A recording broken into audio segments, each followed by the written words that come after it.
David, vous nous en avez parlé tout à l'heure lorsqu'on parlait des crypto-monnaies, un halving. Alors qu'est-ce que c'est qu'un halving? Alors en gros, un halving, ça paraît assez compliqué comme ça, mais c'est très simple en fait. C'est le fait que les récompenses pour les mineurs Bitcoin est réduit par deux à hauteur de tous les 4 ans environ. Donc par exemple, on peut voir là sur le graphique qu'on a commencé quand le Bitcoin s'est lancé en 2009, les récompenses pour les mineurs étaient de 50 Bitcoins par bloc. Donc à chaque fois qu'un mineur validait un bloc, il recevait en récompense 50 Bitcoins.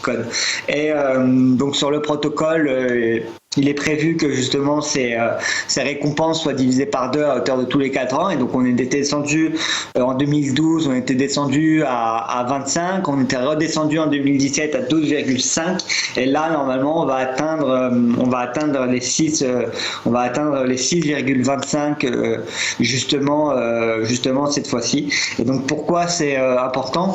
Parce que la rentabilité du mineur dépend directement des récompenses qu'il va gagner par bloc.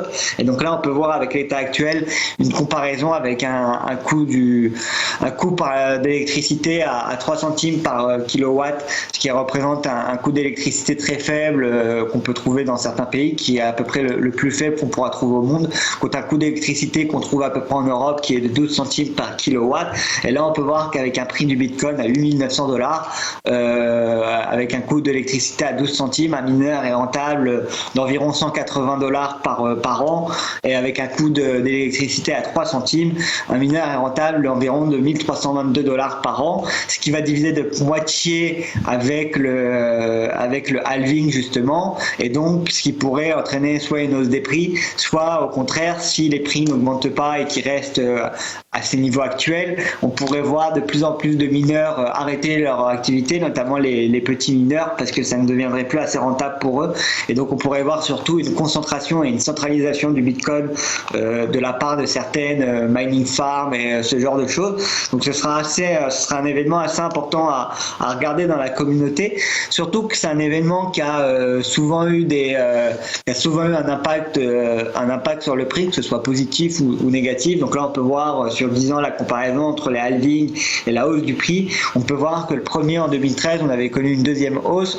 En 2017, même si quelques jours après le halving, les marchés avaient corrigé, on s'est après fortement repris, et on était monté pour connaître justement les plus hauts historiques vers les 10 000 $, même un peu plus, vers les 20 000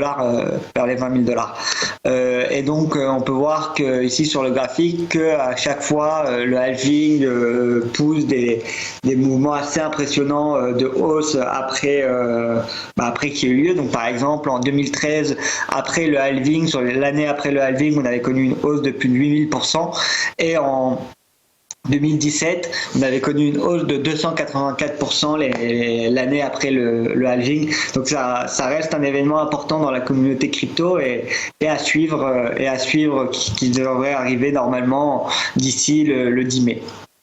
À suivre du coup, on pourra potentiellement en reparler dans le broker du jour eToro. Merci beaucoup David Derry, je rappelle que vous êtes Social Media Manager chez eToro.